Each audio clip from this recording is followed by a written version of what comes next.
Thanks, Jimmy. Good afternoon, everybody. Thanks very much indeed for joining us. We've had a meeting this morning of the Greater Manchester COVID Emergency Committee, and we wanted obviously to update you on the back of that. I'm joined today by Professor Kate Ardern, who is the Lead Director of Public Health for Greater Manchester, and Kate will give you her view on the figures that we're about to present. I'll also raise a couple of particular issues of concern that are topical. But just to begin, it was important that we did meet today because the general feeling is that there's a challenging autumn and winter ahead of us. And of course, the Prime Minister made his announcements yesterday with regard to the plan for the coming period. I was in Manchester Foundation Trust yesterday, and certainly I think it's true to say that NHS colleagues are braced for a difficult time. Because of the measures taken last year to prevent the spread of COVID, they also had the effect of suppressing the normal flu season and seasonal viruses like norovirus. And the consequence of that is they are expected to come back stronger this year, and that will put very significant pressure on the NHS. So that's the current position. I think NHS staff have a feeling that it's relentless for them at the moment. Obviously, there is still a reasonably high number of COVID cases in hospital, as we'll come on to show you.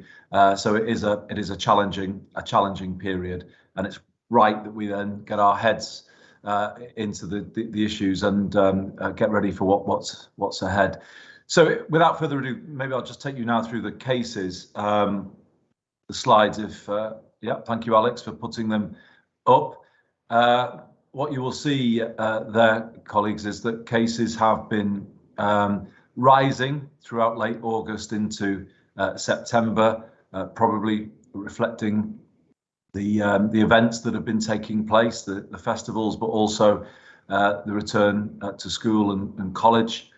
So these are high rates, a little above England average, and a mixed picture in terms of some of our boroughs going up, some going down, but these are high rates compared to last summer, and they've remained high pretty much all the way through. Although, of course, the link with hospitalisation has been severely weakened by the success of the vaccine programme. But that's the current picture for Greater Manchester: 328 cases per 100,000 population, which is high by the comparative position from other periods in the pandemic.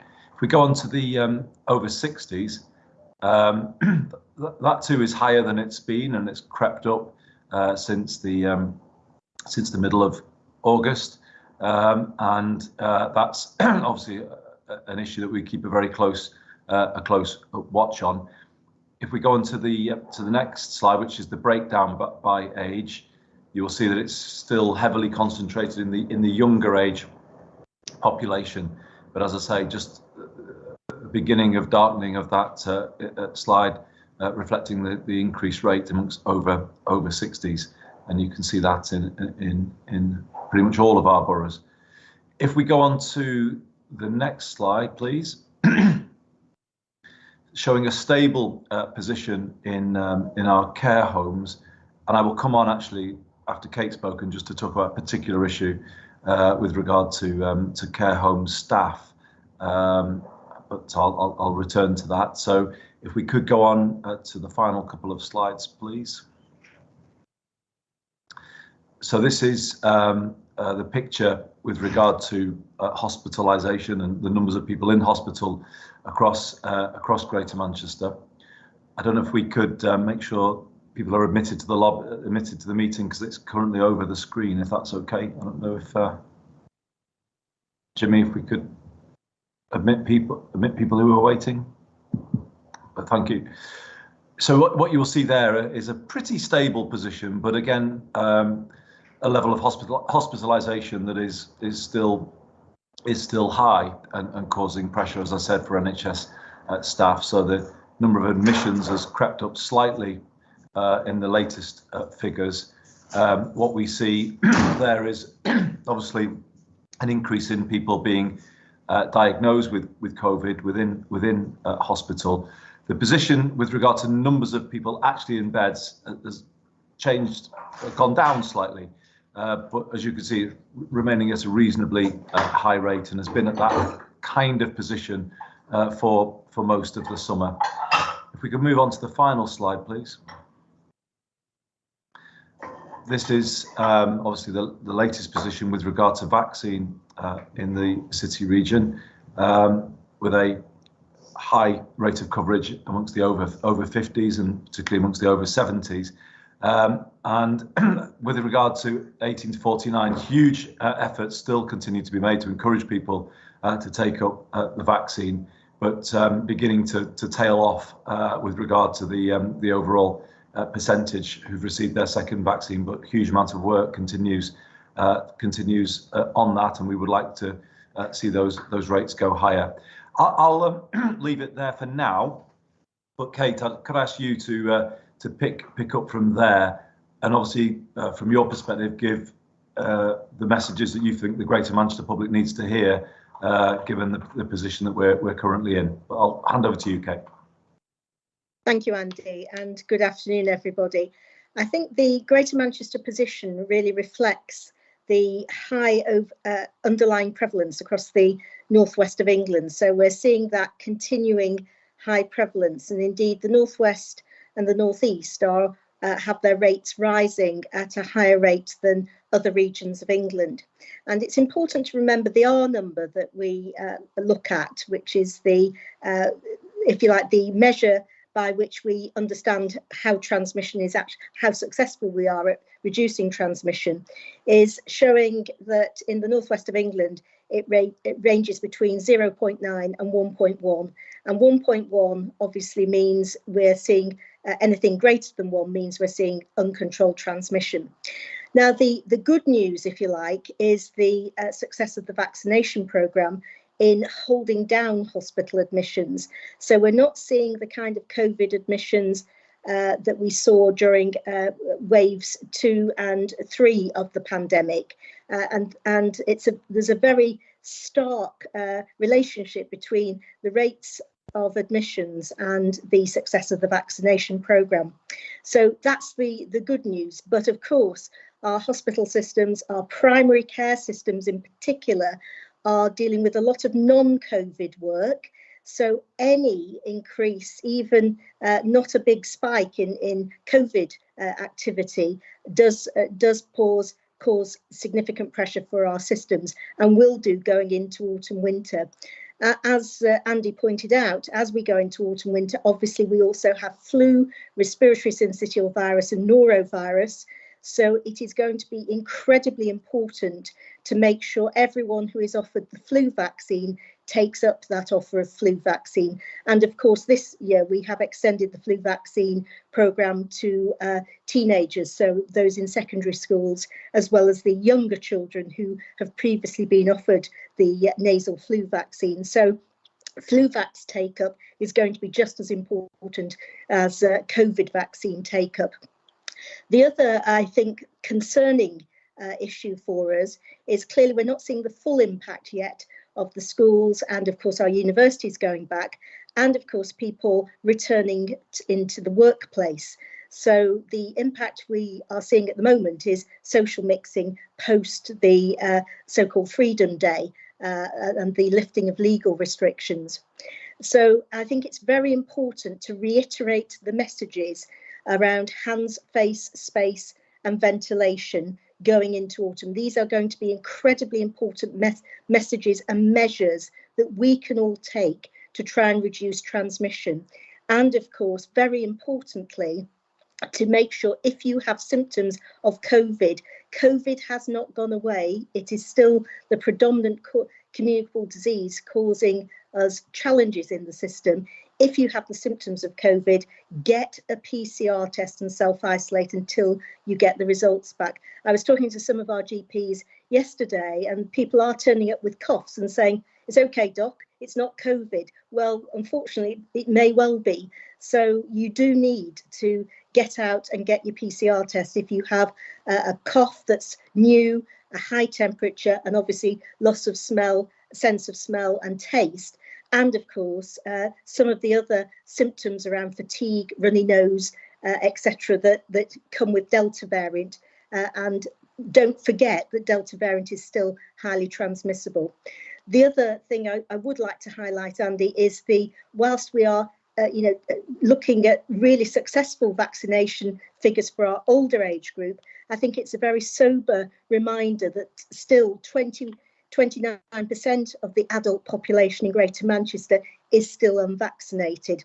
So we really must redouble our efforts over the next few weeks, not only to obviously roll out new vaccination programmes, but to make sure that our adults are double jabbed going into autumn winter. So and there is an inequality across Greater Manchester ranging from 40% in Manchester to 20% in Stockport. So really a real targeting to increase uptake in those parts of Greater Manchester where it's not as good as we would like to see it yet. So getting vaccinated and really sort of complying voluntarily, being kind to each other around our public health measures are going to be really important in helping us manage the pressures going into autumn winter. Thank you. Thanks very much indeed, Kate. Some very clear messaging there. It is the case that the government SPI-M committee do expect case numbers to rise in this period, and therefore hospitalisation to rise.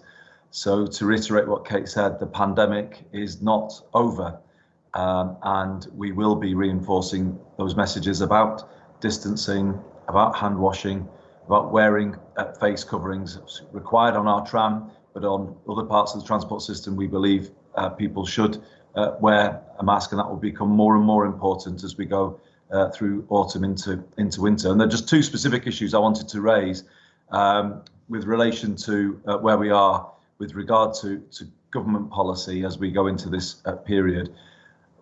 I was disappointed to see an announcement yesterday from the government that they will begin charging for lateral flow tests.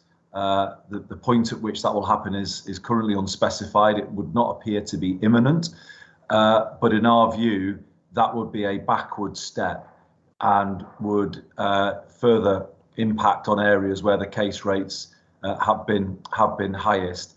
It never makes sense, in my view, to charge anybody for preventative tests or treatment when it comes to health, and that's why we have a free national health service.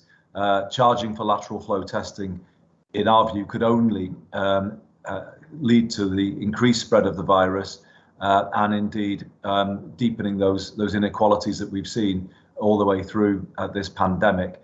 And even raising the idea of charging for these tests may already have a deterrent effect on some people seeking a test. So the government said it will consult. I'm giving you the very clear Greater Manchester view today. There is no support in Greater Manchester for the introduction of charging for lateral flow tests as we go through the pandemic, and we would urge the government not to go down that particular path.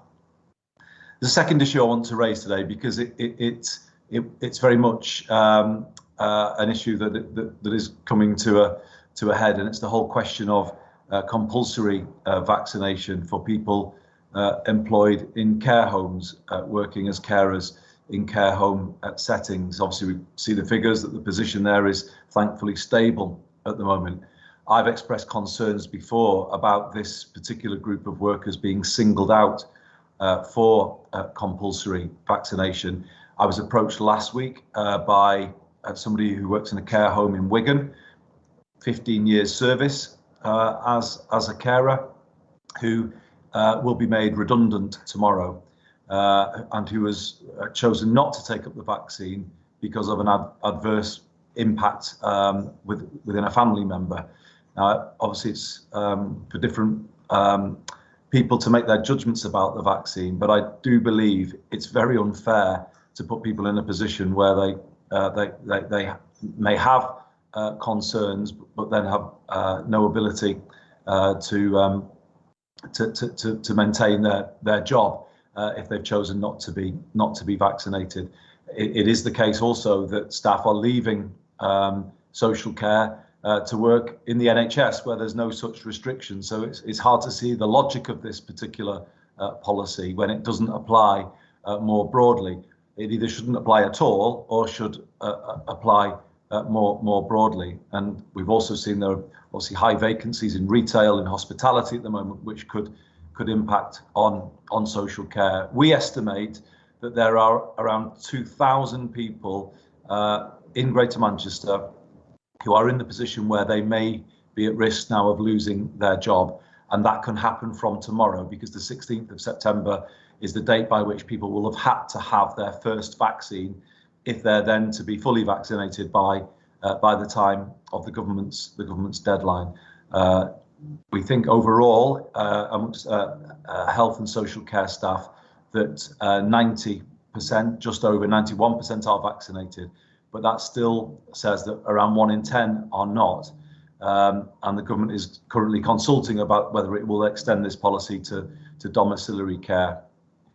I think finally, just to say, to those 2,000 people, some of whom now are obviously at risk of losing their jobs, I wouldn't want today to go by without recognising their service to the people of Greater Manchester, the people that they've cared for. It does feel a very unfair situation to me for them to be put in this particular position, coming as it does last week after a rise in their national insurance contributions. It does feel that this is the forgotten workforce, or a workforce that's singled out for treatment that others don't get. And if there is, we will have to monitor this issue very carefully. But if we do see a loss of staff from social care, that could present challenges for some of our care homes, and we need to watch that very carefully indeed. What it does say to me is we will only have a proper solution for social care when there are proper rewards for the people who devote their lives to looking after other people's relatives. It should be at least a real living wage as a standard across the sector, and we believe that support needs to come in now if we're not to risk seeing a greater loss of staff from social care going forward with the combination of policies that have been introduced in recent weeks. So I wanted just to express our concern about that situation, about the unfairness of it, but also just to send, not to have people just leaving their jobs and nobody notice. We do notice, we do thank people for their service. We do not believe they should be in this position, and obviously we'll be monitoring this situation carefully as we move forward from here. But I'm going to leave it there, Jimmy. I'm going to hand back to you now, and obviously we're keen to hear questions from colleagues in the media. So back to you, Jimmy.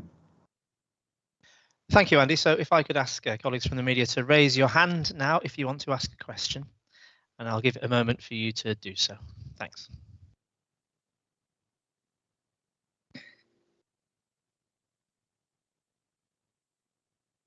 Thank you. So we can start, I think, with Jessica Hay. Jessica, you should be able to unmute your microphone now. If you could introduce yourself and where you're from and ask your question, please. Hello, can you hear me okay? Yes. Yeah, I'm Jessica Hay from Manchester TV. Just two quick ones to Andy, if that's okay. She mentioned before with the slides with the vaccine uptake and saying that you want to see those numbers increase. What more do you think can be done to encourage this? And we've also heard that the prospect of COVID vaccines have been pushed back but could be brought back as we head more into the winter period. So I just wondered what your thoughts are in terms of COVID certificate vaccine proof for kind of large events and things like that.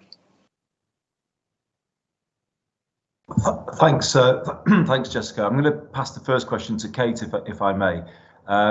There is a huge amount of work going on to encourage young people to come forward, particularly I think the Grab a Jab campaign, which has been running all summer. But Kate, did you want to just pick up that and say what else we think we can do?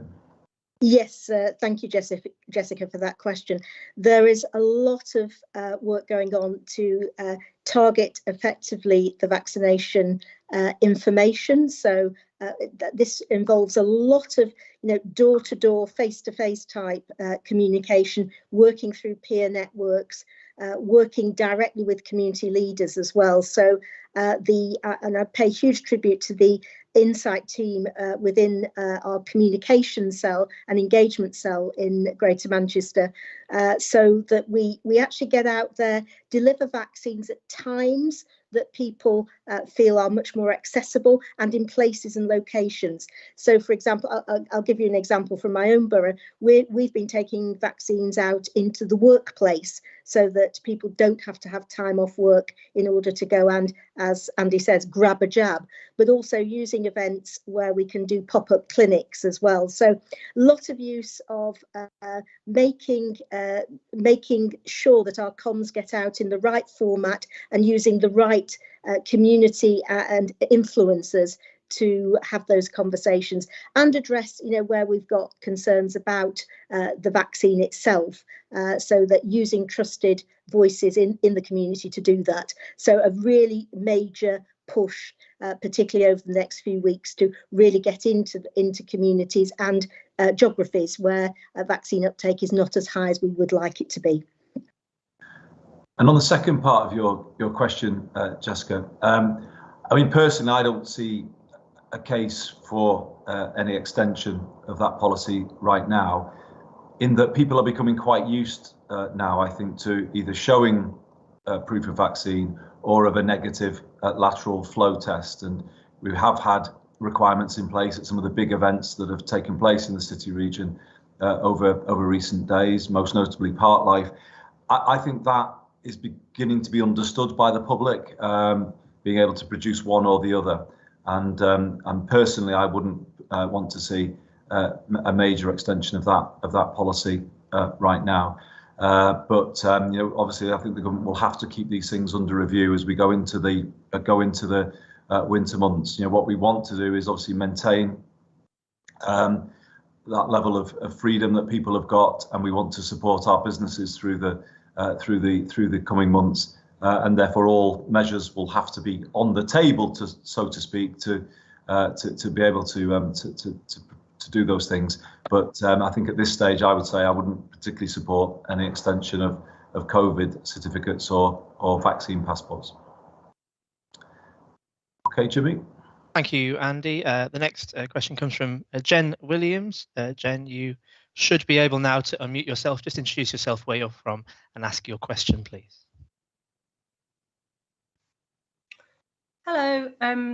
I've got a question for Kate and a question for Andy, if that's okay. Oh, sorry. I'm Jen from the Manchester Evening News. Kate, I wondered if you could just summarise, I guess, what your biggest concerns are in terms of risks over the next couple of months, and how worried you are that the hospital system in particular here may not be able to cope, given the modelling that's coming out of SAGE. And Andy, I've sort of seen here and there headlines about the potential for an October circuit break, and some of my contacts have suggested that might yet surface as government policy. And given that SAGE seemed to be sort of saying, do something light, but do it sooner rather than later, I wondered what your view would be on an October circuit break to time with half term.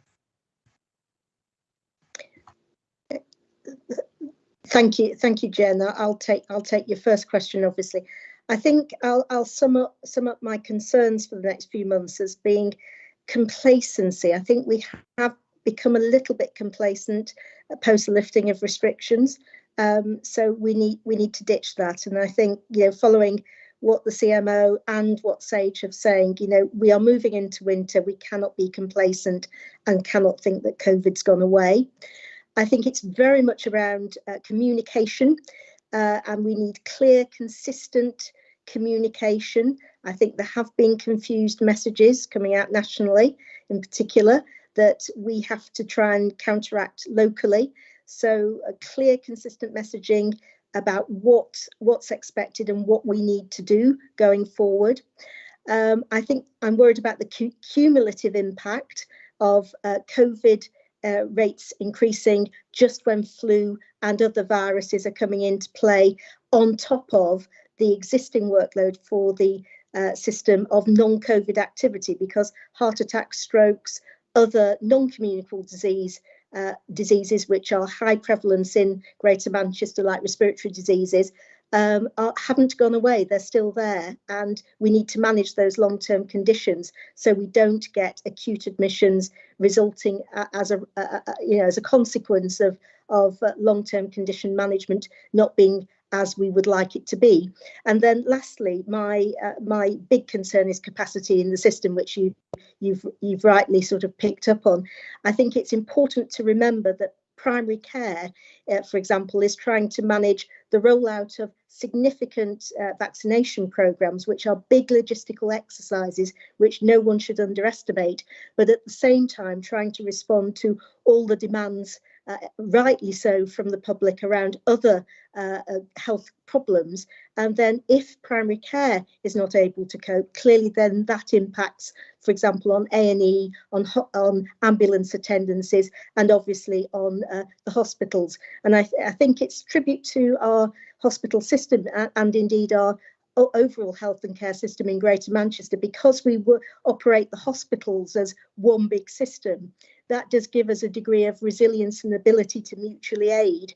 But my concern about the rise in COVID admissions is any significant rise in COVID obviously then impacts on other emergencies, other elective procedures, and particularly the elective recovery programme. So those are the big concerns for me going into autumn winter. And thanks, Jen, for the second part of your question. I actually see quite significant practical difficulties with going to an October circuit break. In the world has changed a lot over the summer, and just to go straight back down to effectively a lockdown situation, I think will be a very difficult thing to do. It'd have a very big impact on our businesses, as I was saying a moment ago. And actually the question would be, how effective would it be if it was for 1 or 2 weeks? Would it actually create a break in the transmission sufficient to change the fundamentals? I think would be an open question, and possibly I would say unlikely to achieve what we would want it to. What I think as an alternative should be a return to more disciplined messaging. And I think this is what Kate's saying, and I want to back Kate up on this. You know, we were never convinced, as you know, Jen, about the move to allow people to choose whether or not to wear a face mask on public transport. We still think that is the wrong thing, because it's hard to put the genie back in the bottle once you've taken those measures away. But even so, I still think the best thing to do would be to, rather than talk of a plan B that's sitting in reverse, I would be saying take some of those measures out now and say that actually to plan for the winter, we should be starting to get a discipline back with regard to hands, face, space, and obviously look at the potential for working from home as we go through the autumn, and obviously to take quite pragmatic decisions about all of that. So no is the answer to your question about a circuit break. I wouldn't be convinced that would be doable or even would work at this particular point in time. But I do think it means we need to get into a more disciplined position again with regard to the messaging. And I think that has been made more difficult by the whole Freedom Day rhetoric that we had a few weeks ago. As I said before, the case numbers are predicted to rise, and that means we've got to get on and plan for other things now that will make a difference to try and disrupt that. So the programme of vaccinating 12 to 15-year-olds will start next week. So we've just been discussing that today, and it will commence. It will be a school nurse-led programme, and it will commence in our secondary schools next week. Not all, but we will be working through as quickly as we can, with the aim of trying to complete by the half-term break. But I think that will be difficult, but we will move as quickly as we can on that. Of course, making sure that we have full parental consent. So that's one thing that's being done. Separately, the booster programme is now being put in place, and that will commence as soon as possible as well. So I think it's alternatives at this stage, and we need to move quickly on those alternatives, as well as increasing the general vaccination rates, as Kate was saying before. Thank you. The next question is from Jack Anthony Dulhanty. Jack, you should be able to unmute yourself now. If you could introduce yourself, where you're from, and ask your question, please. Hello, can you hear me? Yes. I'm Jack from the Mill. My question is for Andy. I know earlier on in the conference you said that the pandemic isn't over, but as we do sort of make that transition out of the pandemic and back to normal life, one of the big challenges will be the underlying health of the health service itself. What's your view on the success of the Greater Manchester Health Service, and what's your current view on the success of health devolution since 2015? And also, what sort of numbers do you use to measure that success? Thanks, Jack. I mean, I think the challenges facing the NHS are severe, to be honest. I think this is a winter that probably we've never seen before. I know we kind of almost feel like we're saying that every year this year, but this will be different. And that's certainly the widespread feeling amongst NHS staff, who are already pretty worn out, if we're honest. And they've got, a really, really big mountain in front of them now. I went into Salford Royal earlier this summer. As I said, I was in Manchester Foundation Trust yesterday. I think that is absolutely the feeling within. But knowing them as I do, the resilience of NHS staff, they are getting ready to get us through it, and they will. I'm watching carefully ambulance response times. I've picked up some concerns about that over the summer. All of this needs to be looked at as we go through the next few months. But you asked about devolution and how we've used some of the powers that we have to help the NHS to cope. I think what we've all said over the last 18 months is that the GM system has worked as one system, where our health colleagues have supported people in social care. We've managed this as one system effectively, and I think that has been brought about because of devolution, moving us very firmly in that direction.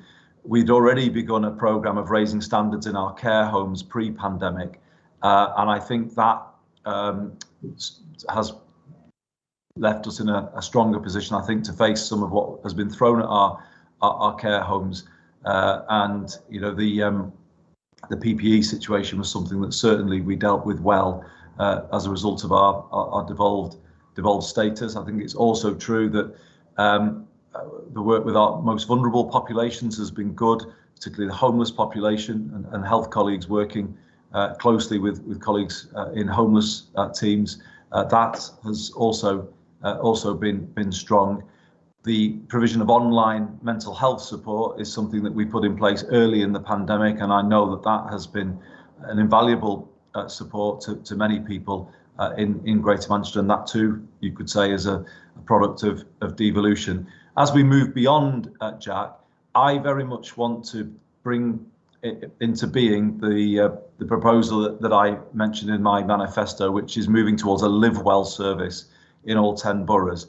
This is in some ways learning from what we've been doing over the last 12 months, providing more everyday informal support for people to build their resilience and provide everyday mental health support. So we will be having a discussion soon at the Greater Manchester Reform Board to take that work to the next stage, in effect turning us, what is a Greater Manchester social prescribing service, into a much more extensive live well service across all of our 10 boroughs. And that is capturing some of the good things that have been done over the last 18 months, working through our community hubs. So that's where we currently are. I think there is a general feeling here that the health service is becoming more integrated with all public services. That's a positive thing, but we now need to take that to the next level if we're to really bear down on some of those inequalities that we've seen exposed over the last 18 months. Thank you, Andy. Next question comes from Joe Harrigan. Joe, you should be able to unmute your mic. Just tell us who you are, where you're from, and ask your question, please. Hi, can you hear me okay? Yes. Yeah, I can hear you, Joe. Hi, I'm Joe from the Bolton News. Yesterday in the House of Commons, Sajid Javid didn't rule out the question of a second regional or local lockdown. Specifically, the example of Bolton was put to him by Shadow Health Secretary Jonathan Ashworth. So it's a question for Andy. Could you foresee a situation where we are faced by local lockdowns again, possibly in Bolton or elsewhere across the 10 boroughs? Would that be practicable in your view? And are there measures in place to help businesses and local services to deal with that if that arises? Well, it's a year, isn't it, Joe, since Bolton went into a very localised lockdown of its hospitality. And I remember, sadly no longer with us now, but David Greenhalgh as leader of the council speaking out very passionately against that, and the way that it was done, in that there wasn't enough support put in place for those businesses in Bolton who were affected by that. And then, of course, we went on into the whole debate about Tier 3 in October last year. Our experience of living through all of that is that regional lockdowns have a very, if they work at all, they have a minimal impact, and actually can create an incentive for people to spread the virus by travelling outside of areas where services are locked down. And I think that very much was what happened in the run-up to Christmas last year, where we saw hospitality open in some places and not in others. So I would say we've got to learn from all of that. Our position here is still that we are opposed to any return to regional lockdowns. Disappointed that it wasn't ruled out by the Health Secretary. Jen Williams asked me about a circuit break before. We certainly would, if that was necessary, if we needed to move in that direction through the Christmas period or the New Year, we would prefer national measures of that kind as a last resort, rather than returning to regional lockdowns, which, as I said, in our view, created real impacts for people here that I don't think were understood in Whitehall, and as a result led to the very big disagreement that we had with the government last year. And as we've seen recently, it was the Northern Health Science Alliance last week, really putting the evidence behind the differential impact of the pandemic on the north of England compared to other parts of the country. It has been substantial, and it will take us some time to recover from this, both from a sort of personal level, but also from an economic point of view as well. And any backward steps now with regard to lockdowns, I think would be very negative, be very negative indeed. So that's our position, Joe. We've got a very kind of strong position on that issue. We would much prefer sensible, disciplined, precautionary messages being put out there now around, as I said before, face coverings, distancing, further encouragement around vaccination, reminders that we are still in a pandemic, and but it can be managed now alongside the vaccination programme, because we know now that of the success of that particular programme. Of course, the one thing that we will all have to watch going into the winter is not just the number. We're showing you a slide every week here of the number of people with COVID in our hospitals. I think what we're going to have to show more as we go through the autumn and winter is all of the pressure on hospitals linked to all of the conditions that might be out there. The clinicians I was speaking to yesterday at Manchester Foundation Trust were saying that already there was evidence of a seasonal respiratory condition affecting children is very prevalent, much more so than it would be normally at this time of year. And there are more children in the Manchester Children's Hospital with respiratory conditions than would be expected at this time. And I think there's something of a warning sign there. Thank you, Andy. Next question is from Michael Gaffney at Heart and Smooth. Michael, I'm just allowing your mic. I should also say, Michael, before you speak, this is at present the last question. unless reporters have other questions they want to ask, in which case, please raise your hand. But Michael, over to you.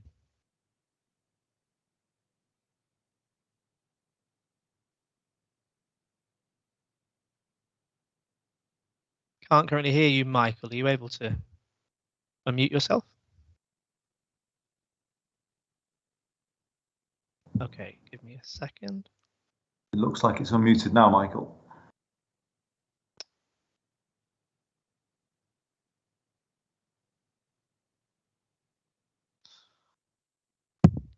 We can't hear you, Michael. I'm sorry. Let's put your question in the chat.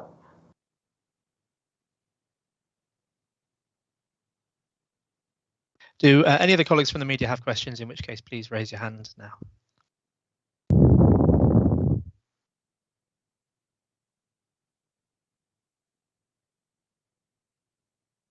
Kate, was there anything before, if we're coming to a close, anything you would like to say before we finish? Anything you think we may have missed, or anything that needs to be reinforced?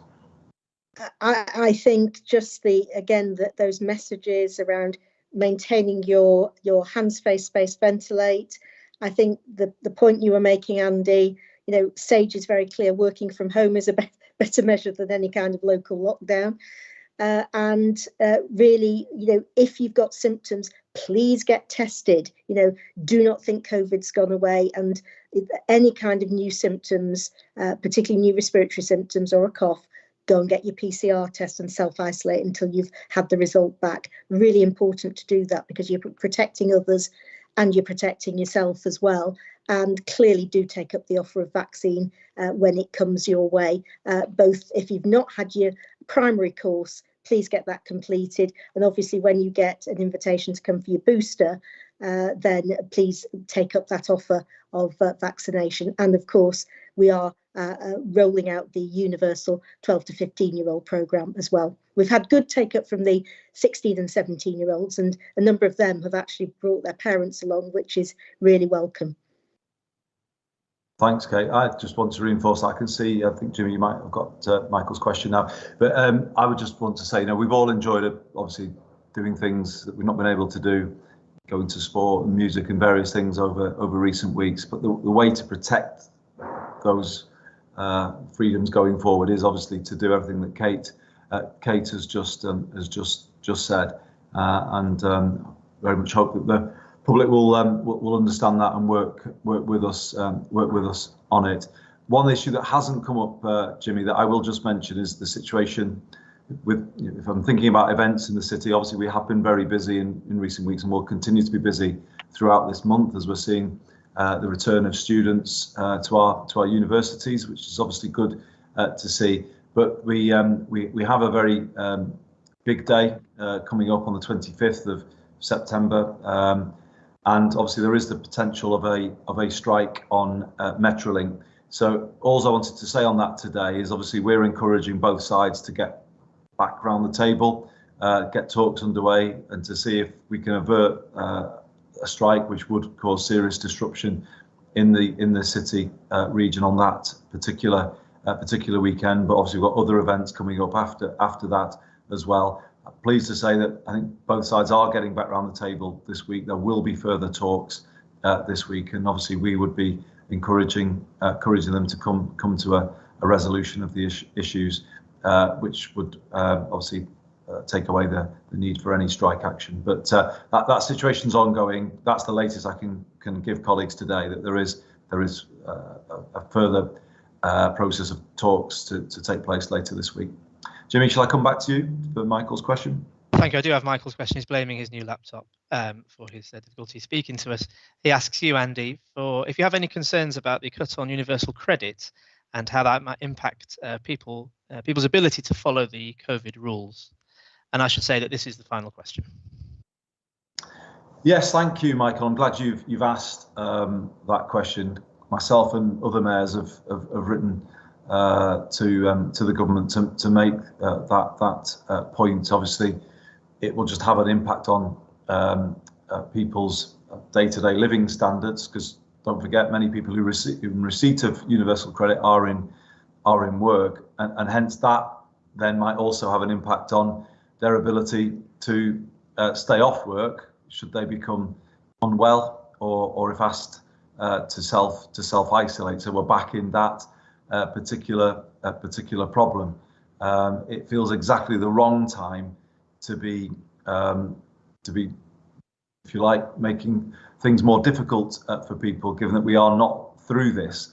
And as Kate and I have said all the way through today, the logic is to maintain the measures that have been put in place, be they financial measures to support people through this, or indeed the other measures to prevent the spread of the virus. You know, that all of that should be kept in place, but all the way through this until we are out the other side, and certainly beyond this winter, because obviously for the reasons that we've given today, it's a significant challenge for the NHS, but actually for all public services. So that £20 uplift on universal credit, you know, has made a real difference for people.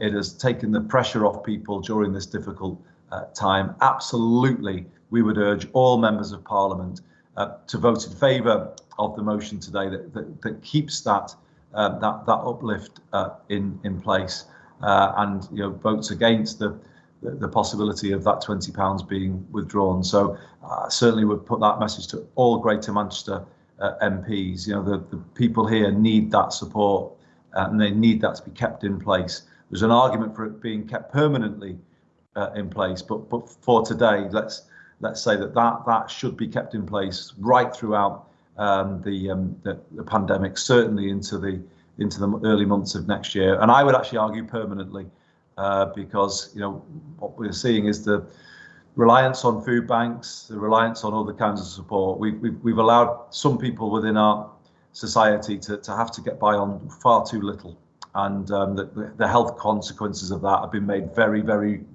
real and evident by the pandemic.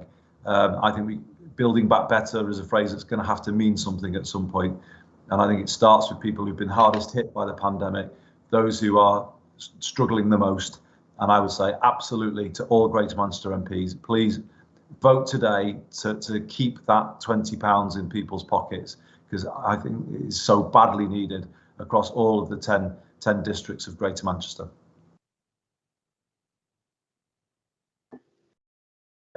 Thank you to all colleagues for your questions and for your attendance, and we will see you next time.